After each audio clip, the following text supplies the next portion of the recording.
This is terrible. In this game so much attention is given to the provocative appearance of the main heroine, of these angles, cutscenes, QTEs and costumes where your gaze constantly lands on Eve's backside shouldn't be presented like this. How could you release a game without photo mod? Alright, I bought it and played it 3.5 times. Hey everyone, it's Finn from Finn Playthrough. I'll tell you everything you need to know about Stellar Blade, so you can decide if it's worth playing. And I'll keep it brief, so you have more time for the game itself. Who am I to deprive you of the chance to see Eve sitting on your screen?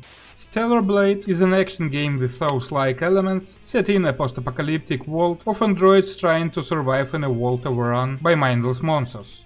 The setting is essentially a recolor of Nier Automata, which the developers at Shift Up don't even hide, just as the gameplay and level design are recolor of Sekiro, and for fan service, I think the basis is Mario Odyssey, with recolor and without. I'll explain this a bit later. For now, Stellar Blade is available only on PS5, but it will definitely come out on PC. At the time of writing the script, I don't know the release date. Eve is a combat android from a space base. The inhabitants of this base were forced to flee Earth because mutant monsters became a big problem for human life. At the same time, the fate of humans themselves is quite unclear, since all the characters are vacuum cleaners and other household appliances with people integrated into them. The main heroine's mission on Earth is to find and destroy the Alpha Naytiba, the mother monster. Accompanied by her colleague Lily and Ethling Adam, Eve interacts with a few residents of Earth City Zion to accomplish this. The setting and lore of this South Korean action game are steeped in both games of the Nier series. In some ways, this is obvious, and in other, it would be a spoiler.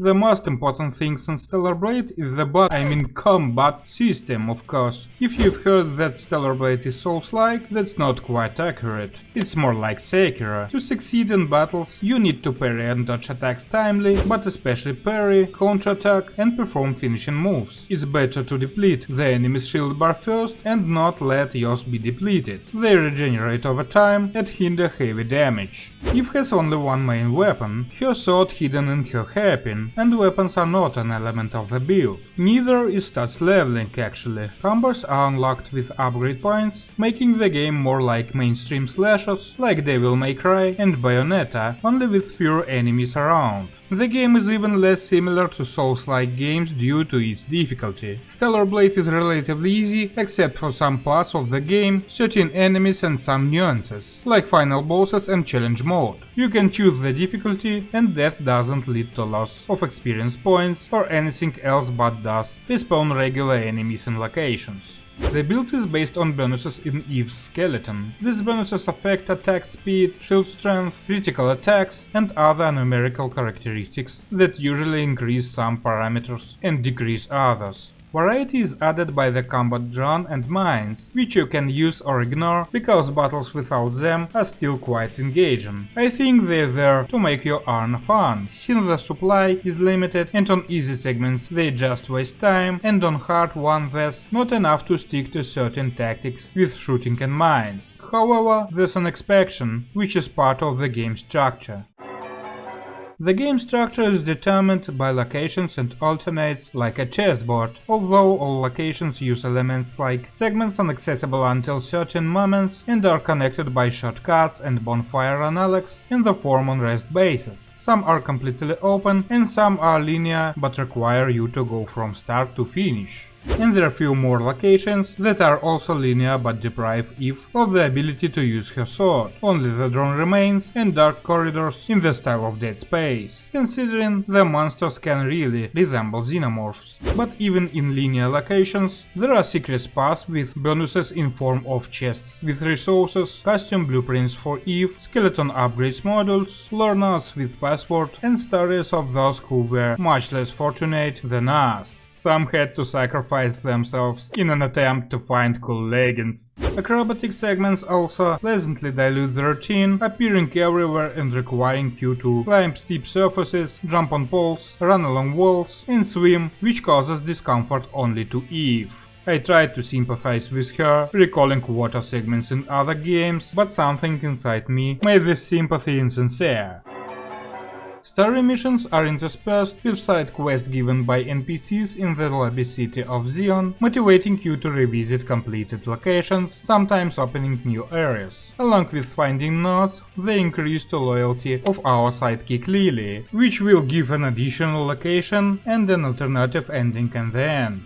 Don't expect much variability in Stellar Blade. Everything except the finale is linear, but Lily's hidden quest and 2 choices at the end together give 3 endings. I want to applaud, while sitting with one hand, having prepared some tissues, the cinematic QTE scenes, for which, to my regret, little reaction and few buttons presses and required. But they are so spectacular that I definitely want to see them in future DLCs with a to-be costume from Nier Automata. This collaboration was mandatory on the list of important things this year. And of course the bosses. The boss design, though quirky, look very appropriate. Some impress with their size and terrifying appearance, and some may turn out to be challenging and make you better understand the game combat's mechanics.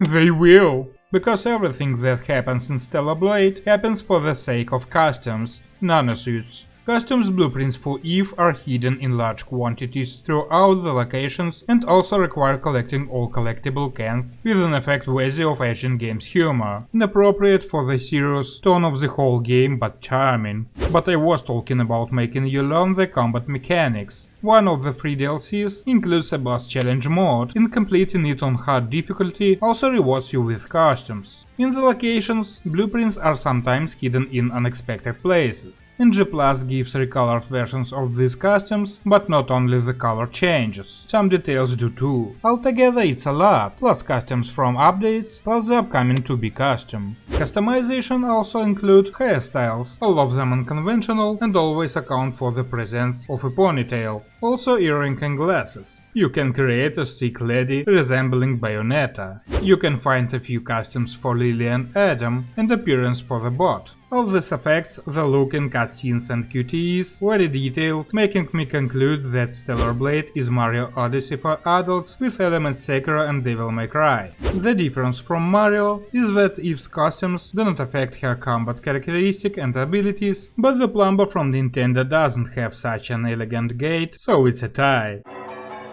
Stellar Blade atmosphere is enhanced by excellent soundtracks. Several tracks are recorded by the same team as for Nier Automata, although other tracks will also stick in your memory and might end up in your playlist, despite causing you suffering during the game.